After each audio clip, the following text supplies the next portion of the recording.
महाभारत की कथा में एक प्रसंग आता है जब बभ्रुवाहन एक युद्ध में अपने पिता अर्जुन का वध कर देता है। अर्जुन ने द्रौपदी और सुभद्रा के अलावा 2 अन्य विवाह और किए थे।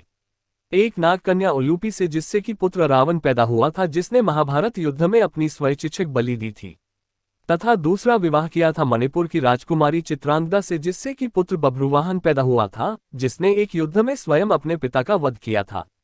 आइए विस्तार पूर्वक पढ़ते हैं कि आखिर क्यों बभ्रुवाहन ने अपने पिता अर्जुन का वध किया तथा अर्जुन पुनः कैसे जीवित हुए। नाग कन्या उलूपी और अर्जुन पुत्र रावण की कहानी के लिए यहाँ पढ़े। युधिष्ठिर ने किया अश्वमेध यज्ञ करने का निश्चय। महाभारत युद्ध में भीष्म पितामह की मृत्यु से युधिष्ठिर को बहुत दुख हुआ। तब महर्षि वेदव्यास व श्रीकृष्ण ने उन्हें समझाया और धर्मपूर्वक शासन करने के लिए कहा। शोक निवारण के लिए महर्षि वेदव्यास ने युधिष्ठिर से अश्वमेध यज्ञ करने के लिए भी कहा। तब युधिष्ठिर ने कहा कि इस समय राजकोष खाली हो चुका है। अश्वमेध यज्ञ करने के लिए बहुत से धन की आवश्यकता होती है, जो अभी उपलब्ध नहीं है। युधिष्ठिर की बात सुनकर महर्षि वेदव्यास ने बताया कि पूर्व काल में राजा मरुत ने एक बहुत बड़ा यज्ञ किया था। उस यज्ञ में उन्होंने ब्राह्मणों को बहुत सा सोना दिया था। बहुत अधिक मात्रा में होने के कारण ब्राह्मण वह सोना अपने साथ नहीं ले जा पाए। वह सोना आज भी हिमालय पर पड़ा है। उस धन से अश्वमेध यज्ञ किया जा सकता है। युधिष्ठिर ने ऐसा ही करने का निर्णय लिया। महर्षि वेदव्यास के कहने पर पांडव हिमालय गए और वहां राजा मरुत के धन को प्राप्त कर लिया। उस धन को ढोने के लिए पांडव बहुत से हाथी घोड़े व सेना लेकर गए थे। उनकी संख्या इस प्रकार है: 60,000 ऊंट, 1,20,00,000 घोड़े, 1,00,000 हाथी, रथ और छकड़े। इनके अलावा गधों और मनुष्यों की तो गिनती ही नहीं थी। इस प्रकार इतना सारा धन पांडव हस्तिनापुर लेकर आए। अर्जुन को बनाया था यज्ञ के घोड़े का रक्षक।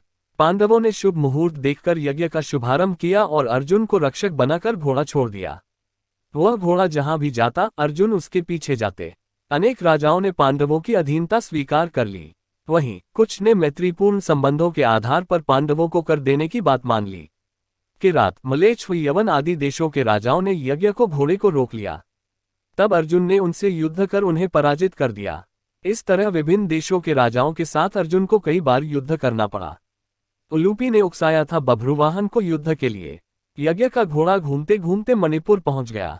यहाँ की राजकुमारी चित्रांगदा से अर्जुन को बभ्रुवाहन नामक पुत्र था। बभ्रुवाहन ही उस समय मणिपुर का राजा था। जब बभ्रुवाहन को अपने पिता अर्जुन के आने का समाचार मिला तो उनका स्वागत करने के लिए वह नगर के द्वार पर आया। अपने पुत्र बभ्रुवाहन को देखकर अर्जुन ने कहा कि मैं इस समय यज्ञ के घोड़े की रक्षा करता हुआ तुम्हारे राज्य में आया हूं, इसलिए तुम मुझसे युद्ध करो। जिस समय अर्जुन बभ्रुवाहन से यह बात कह रहा था, उसी समय नागन्या उलूपी भी वहां आ गई। उलूपी भी अर्जुन की पत्नी थी। उलूपी ने भी बभ्रुवाहन को अर्जुन के साथ युद्ध करने के लिए उकसाया। अपने पिता अर्जुन व सौतेली माता उलूपी के कहने पर बभ्रुवाहन युद्ध के लिए तैयार हो गया।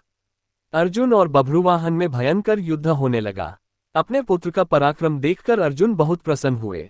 बभ्रुवाहन उस समय युवक ही था। अपने बाल स्वभाव के कारण बिना परिणाम पर विचार कर उसने एक तीखा बाण अर्जुन पर छोड़ दिया। उस बाण को चोट से अर्जुन बेहोश होकर धरती पर गिर पड़े। बभ्रुवाहन भी उस समय तक बहुत घायल हो चुका था, वह भी बेहोश होकर जमीन पर गिर पड़ा। तभी वहां बभ्रुवाहन की माता चित्रांगदा भी आ गई। अपने पति व पुत्र को घायल अवस्था में धरती पर पड़ा देख उसे बहुत दुख हुआ। चित्रांगदा ने देखा कि उस समय अर्जुन के शरीर में जीवित होने के कोई लक्षण नहीं दिख रहे थे। अपने पति को मृत अवस्था में देखकर वह फूट फूट कर रोने लगी।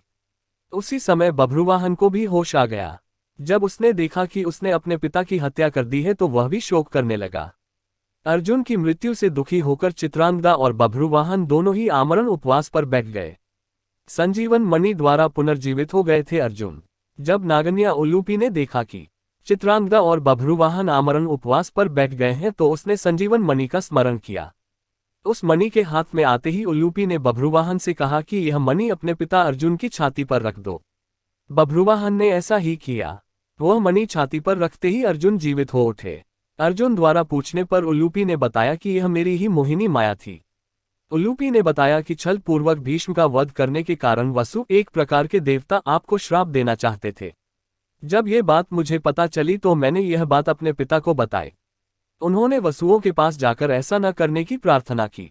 तब वसुओं ने प्रसन्न होकर कहा कि मणिपुर का राजा बभ्रुवाहन अर्जुन का पुत्र है। यदि वह बाणों से अपने पिता का वध कर देगा तो अर्जुन को अपने पाप से छुटकारा मिल जाएगा।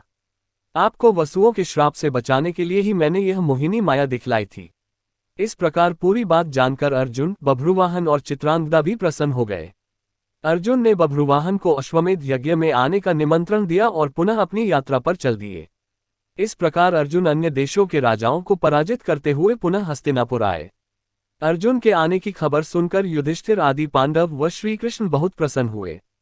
तय समय पर उचित स्थान देखकर यज्ञ के लिए भूमि का चयन किया गया। शुभ मुहूर्त में यज्ञ प्रारंभ किया गया। यज्ञ को देखने के लिए दूर दूर से राजा महाराजा आए।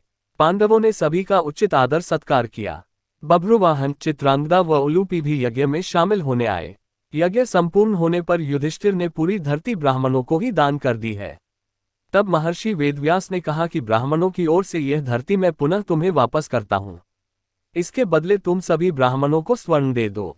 युधिष्ठिर ने ऐसा ही किया। युधिष्ठिर ने सभी ब्राह्मणों को 3 गुना सोना दान में दिया। इतना दान पाकर ब्राह्मण भी तृप्त हो गए। ब्राह्मणों ने पांडवों को आशीर्वाद दिया। इस प्रकार अश्वमेध यज्ञ सकुशल संपन्न हो गया।